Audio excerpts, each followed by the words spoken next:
여러분의 삶에 우리 주님의 은혜와 평강이 늘 함께 하시길 축원합니다. 네, 새해가 됐어요. 새해 우리 주님 주신 은혜가 여러분에게 넘쳐나길 원합니다. 근데 여러분, 우리가 그리스도인으로, 크리스찬으로 거의 일평생 모태신앙이신 분들도 있고요, 거의 일평생 예배 드리시면서 살아오신 분들도 있고, 또 많은 시간을 예배자로 사셨지만, 누군가 만약에 여러분에게 이렇게 질문을 하신다면 예배가 뭐예요? 라고 물어보신다면 여러분은 어떻게 대답해 주시겠습니까? 나한테 누가 그런 거 안 물어봐요? 하는 표정으로 네. 누가 여러분 11시 그 예배가 뭐예요? 하면 예배는요, 네, 주일 11시입니다 라고 대답하면 네, 여러분 뿌듯하실 수 있겠어요? 네. 어쩌면 예배라는 표현뿐만 아니라 우리에게는 많은 표현들이 우리가 너무 익숙하고 당연한데 사실 그게 어떤 의미인지 우리도 잘 알지 못하고 예배드리는 경우들이 많이 있습니다. 그런 단어, 개념들이 많이 있어요. 그래서 새해를 시작하면서 여러분, 우리가 그리스도인으로 크리스찬들로서 알아야 되는 어떤, 너무 당연하기도 하지만요, 베이직한 개념들을 우리가 다시 짚어보면서 하나님 우리에게 주신 것이 무엇인지, 그리고 그 말씀 안에서 그 단어와 표현들과 개념들이 우리에게 어떻게 일하고 계시고 말씀하고 계신지를 좀 알고 깨달았으면 좋겠고요. 아신 분들은 더 명확하게 알고, 또 알지 못하셨던 분들은 새롭게 아는 은혜가 올 상반기에 있으면 좋겠습니다. 네, 예배에 대한 그 딱 단어 하면요, 제게 또 떠오르는 그 기억이 있어요. 예배하면 이 그 한 장면이 제가 떠올라요. 여러 장면이 저에게도 이제 감격 있는 예배 순간들이 있었는데, 제가 처음 시작한 사역자, 전도사로 처음 맡았던 부서가 초등학교 4, 5, 6학년이거든요. 그 친구들 굉장한 친구들입니다. 애도 아니고 어른도 아닌, 청소년도 아니고 어린이도 아닌, 이게 묘한 나이. 근데 그러고 보니까 제 딸이 이제 그 나이가 되었어요. 근데 제가 4년 동안 그 친구들을 이제 섬기면서 그 중간에 그 커리큘럼 따라가다 보니까 요한계시록의 예배, 천상의 예배를 설교했을 때도 있었고, 천국에 대한 얘기를 할 때도 있었습니다. 근데 어느 날 한 친구가 저에게 이렇게 물어봤어요. 그땐 제가 전도사였으니까, 선생님 천국 가면 뭐 해요? 약간 이렇게 물어보는 거예요. 그래서 기특한 질문이잖아요. 근데 저는, 여러분 천국 가면 뭐 해요? 뭐 하세요? 천국 가면 뭐 할까요? 놀아요? 네, 일 안 하고 이제 놀아요? 네. 근데 요한계시록에서 천국에 갔을 때 그 그려지고 있는 22장의 모습은 뭐예요? 천상의 예배잖아요. 그러니까 제가 뭐라고 답을 해줬을까요? 천국 가면 우리 평생 하나님만 예배하게 될 거야. 그렇게 얘기를 해줬습니다. 그 친구는 시큰둥한 반응으로 제 얼굴에 그럼 전 천국 안 갈래요? 하고 가버렸어요.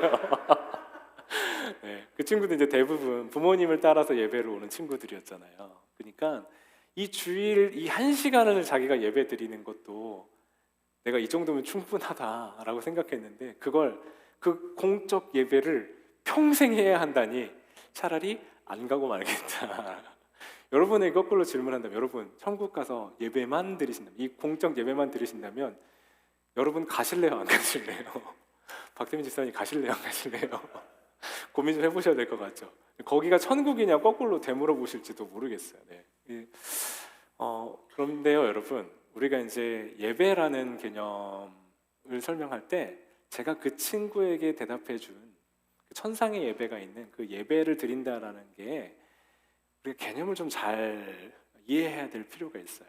제가 그 친구에게 답해준 건요, 이 공적 예배만을 얘기한 게 아니고요, 천국은 어떤 곳이냐면 창조하신 하나님의 뜻이 온전하게 회복되는 곳이에요.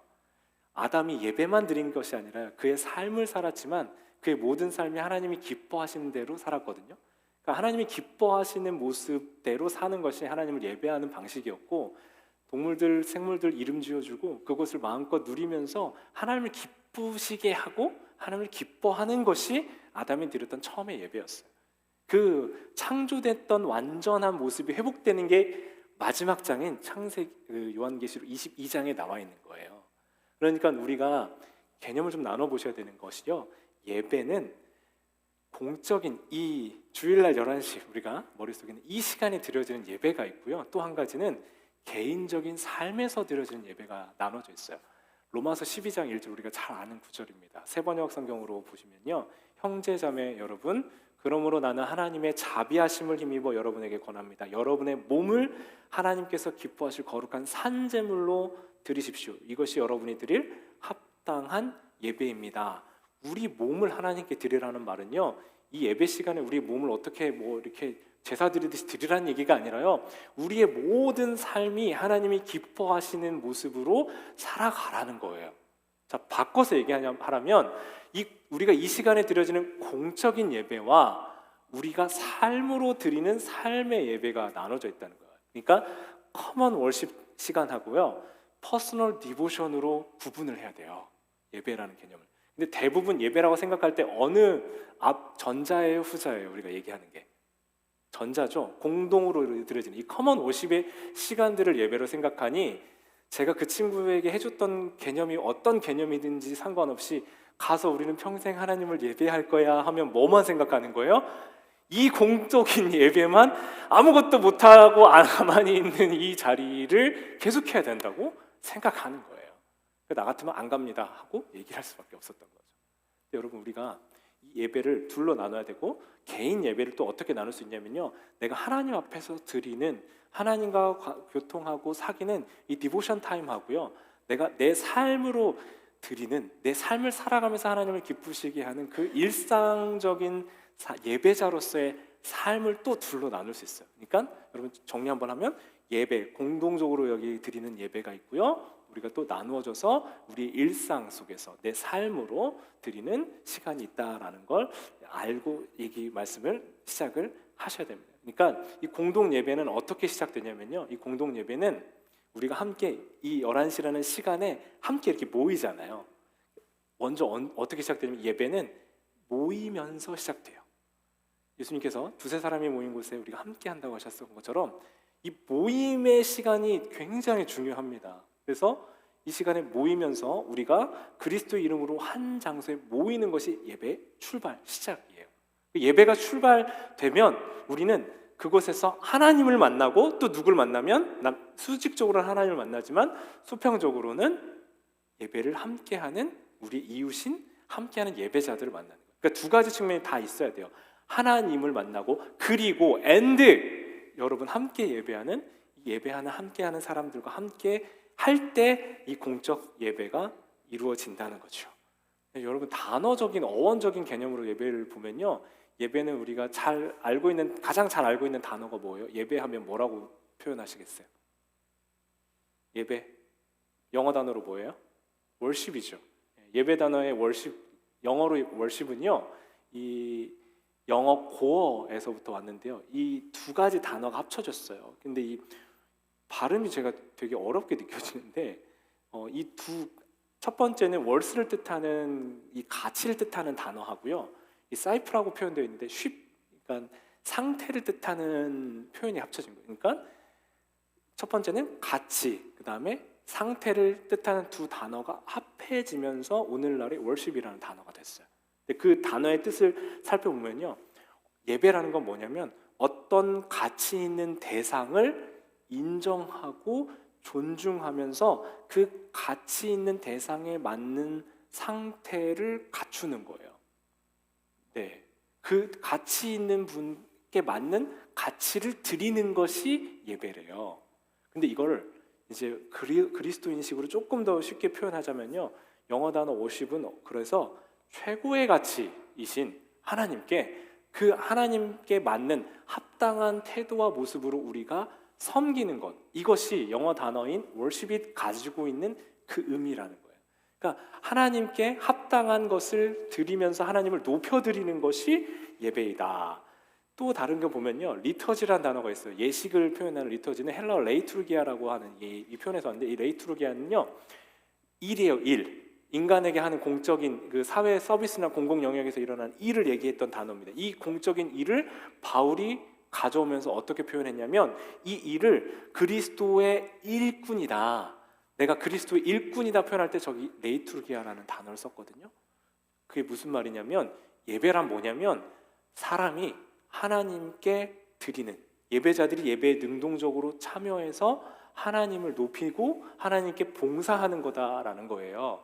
근데 이 표현을요, 독일어가 가장 잘 함축적으로 표현한 단어가 하나가 있더라고요. 예배에 대해서. 그게 고테스딘스트라고, 독일어 발음이 정확한지 모르겠지만 고테스딘스트라는 이 단어는 영어로는 이렇게 표현해야 된대요. 영어로는 God's service and our service to God이에요. 그 한 단어 안에 이 표현이 다 들어가 있는 거예요.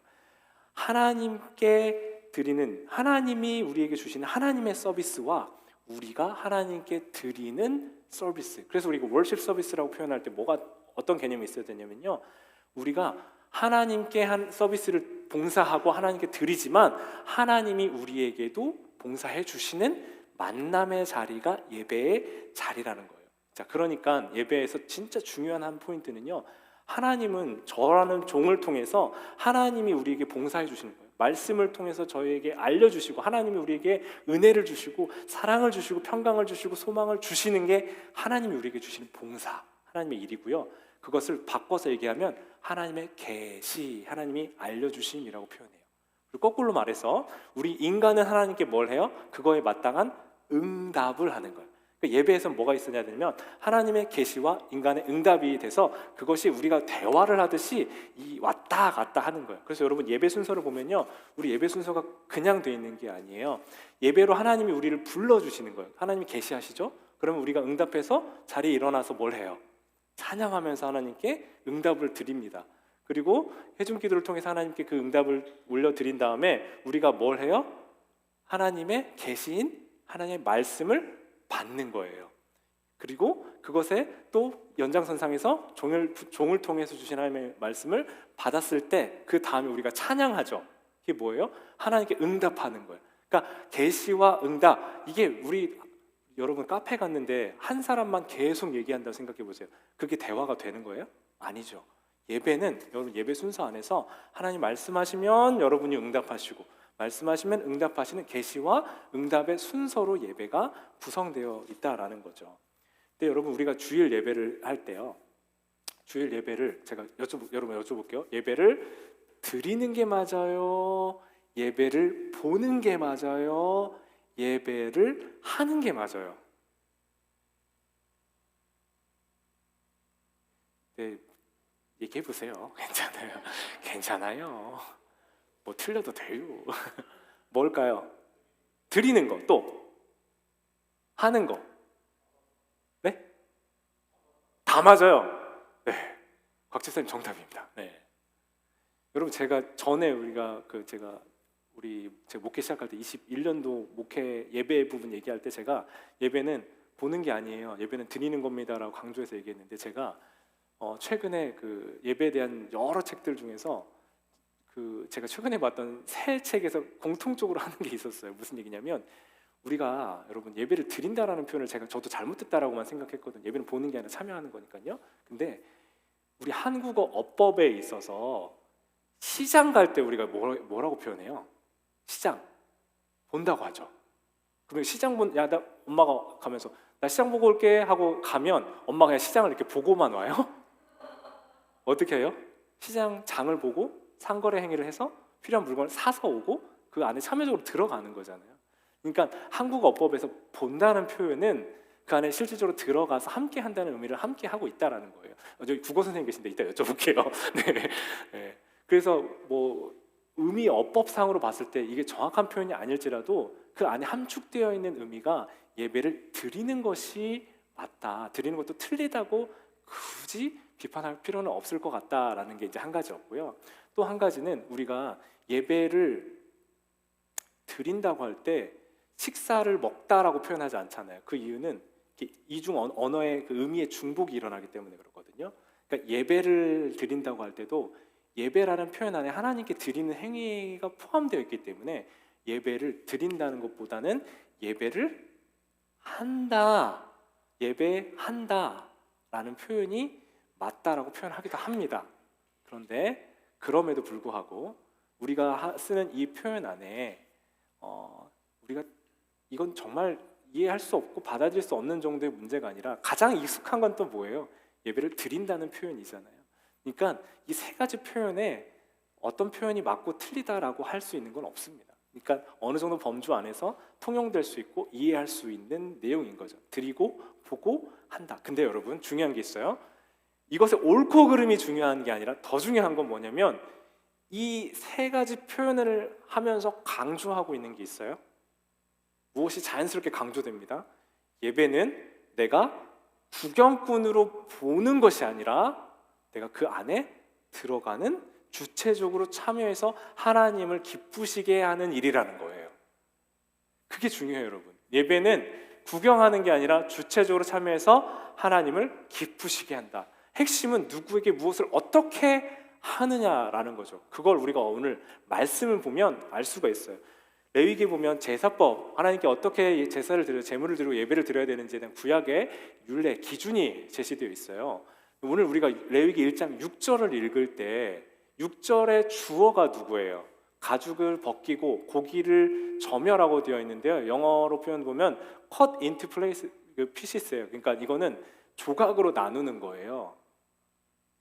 고기를 가죽을 벗겨서 자르는 일을 누가 한다고 되어 있습니까? 재물을 가져온 사람이라고 되어 있어요. 근데 우리가 이건 새 번역이라서 이렇게 명료하게 표현되어 있고요. 개역 개정 성경에 뭐라고 되어 있는지 아세요? 주어가 그는이라고 되어 있어요. 그러니까 그는이라고 표현이 되어 있으니까 우리가 읽어 나갈 때 어떻게 자연스럽게 읽어요? 제사장의 일로 읽는 거예요. 제사장이 하는 일로 생각하고 제물 드리는 사람은 자기 죄를 전가해서 이 제물이 태워져서 하나님께 올려드리면서 내 죄가 용서받는 일을 어떻게 하나?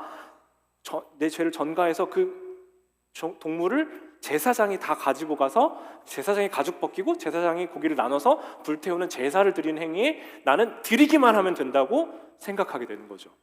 여러분, 세번역 표현에서 정확하게 표현되어 있지만 그는이 누구냐면 제물을 가져온 사람이 하는 거예요. 그러니까 여러분 예배에서 뭐가 중요하냐면 제사장의 행위가 아니고 예배를 드리는 사람이 자기가 가져온 그 제물을 벗기고 나누어서 하나님께 드리는 준비 과정을 거쳐서 예배자로 참여에 들어간다는 거예요.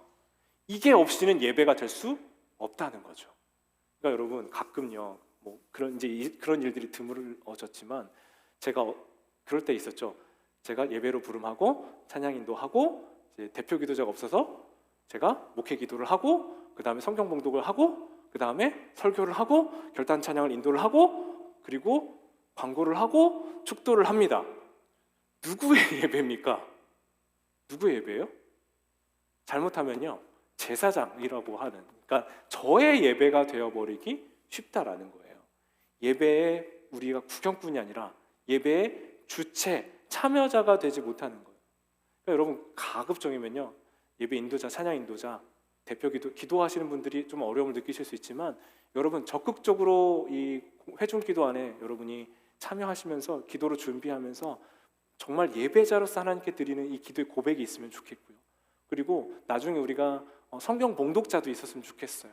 그리고 말씀은 주의 종을 통해서 전해지겠지만 우리가 예배, 찬양 함께하면서 적극적으로 이 예배 자리에 들어가게 된다라는 거죠. 예수님이 이제 피를 흘리셨고 예수님이 한 번에 우리의 모든 대속제물이 되셔서 이제 더 이상 동물 제사는 하지 않습니다. 피 흘리지 않아도 돼요. 그러나 중요한 것은 예수님과 연합한 우리가 예수님을 통하여 하나님을 만나는 자리로 나아갈 때 이 예배의 주체는 누구예요, 여러분? 제가 아니라 예배를 드리는 여러분이셔야 된다라는 거예요. 근데 이게 없으면요, 우리가 어떤 마음으로 여기 앉기 쉽냐면 찬양팀 볼 때 어떻게 봐요? 찬양팀이 잘하나 못하나를 관찰해요. 앞에서 새로운 민정자매님이 쓰나 안 쓰나를 구경해요. 몸짓을 어떻게 하나 참관한다고요, 여러분. 그래서 뭐라고 해요, 여러분? 어유, 혜윤이가 드럼을 못 쳤는데 혜윤이가 드럼을 잘 치네 이제. 진영이, 신이가 예배 인도하는 게 어유 훌륭해, 잘해. 동안이 피아노 많이 들었고 예은이 찬양 잘하고 어유 우리 찬양팀 훌륭해, 잘한다. 여러분 이게 아니라 여러분 반대로 돼야 돼요. 찬양팀은 여러분은 찬양팀을 보면서 구경하시는 게 아니고요. 여러분이 예배를 하나님께 드릴 때 누가 돕는 거예요? 찬양 인도자, 찬양을 섬기는 사람들이 도와서 회중이 하나님께 예배 드릴 수 있도록 돕는 게 찬양팀이에요. 그러면 누가 누구한테 잘했다고 해야 돼요? 도와주는 찬양팀이 예배 끝나면 여러분한테 와서 엉덩이를 두드려드리면서 찬양을 잘하셨어요. 이렇게 해야 맞다는 거예요. 과장을 했지만 여러분, 제가 지금 말씀 가운데 이 레위기 본문 가운데 우리가 드리는 예배 가운데 강조돼야 될 것이 뭐예요? 여러분, 우리는 손님이 아니에요. 구경꾼이 아니에요. 그래서 예배 처음부터 끝까지가 여러분이 주인이시고 여러분의 예배를 지금 하나님이 받으신다는 것을 여러분 반드시 기억하시기 바랍니다. 제가 여러분 예배 시작할 때 없고요, 중간에 잠깐 왔다가 축도도 안 하고 가면 이상해요, 안 이상해요? 그건 이상하죠. 근데 여러분이 처음에 예배 시작할 때 없다가 축도 끝나기 전에 가시면 그건 이상해요, 안 이상해요? 그게 원래 더 이상한 거여야 돼요. 왜요? 여러분이 예배를 드리는 주체시거든요. 하나님이 여러분의 예배를 받으시는데 여러분이 없는 상태에 예배가 끝나지 않은 예배를 받으시지 않는 거예요. 여러분 예배 모든 처음부터 끝까지 순서 안에 적극적으로 참여하고 여러분의 마음과 생각과 모든 산 제물로 드린다는 건 여러분 뭐 피를 드리실 거예요? 뭐 하실 거예요? 여러분의 몸을 드린다는 건 여러분의 삶을 가져와서 여러분이 가져온 삶과 생각과 마음을 여기에 몸만 와 있고 이따 눈 왔는데 언제 집에 가자고 집에 갖다 놓으시면 안 된다는 거예요. 여러분의 모든 마음과 몸뿐만 아니라 마음과 물질과 생각과 모든 것들이 여기에서 예배를 시작할 때부터 하나님께 여러분이 주체적으로 드리는 예배자로 온전히 거듭나는 2025년 되시기 바랍니다. 여러분 예배 그렇게 드시면요, 오늘 2025년도 표어인 예배의 감격을 하나님 하늘로부터 여러분에게 부어주실 줄 믿습니다. 우리가 하나님께 드릴 때 하나님은 먼저 계시하시고 우리에게 좋은 것 주길 원하시는데 준비된 우리에게, 준비된 예배자에게 하나님의 감격과 은혜를 부어주시는 2025년이 될 줄 믿습니다. 여러분 그렇게 예배가 뭐예요? 예배는 우리가 주체가 돼서 최고의 가치이신 하나님께 합당한 영광을 드리는 것, 그것이 예배입니다. 여러분 그 예배를 여러분이 드리실 수 있으면 좋겠어요. 그 예배자로 분명하고 반듯하게 서 있는 여러분들 되시길 바랍니다. 우리 시간 같이 기도할 건데요, 여러분 예배의 의미에 대해서 제가 한 신학자분의 영상을 보면서 되게 좋은 힌트, 너무 명료하고 가슴에 와닿는 설명을 해주셔서 제가 그 내용을 좀 나눴으면 좋겠습니다. 여러분 시간에는요 두 가지 차원이 있어요. 첫 번째는 크로노스의 시간입니다.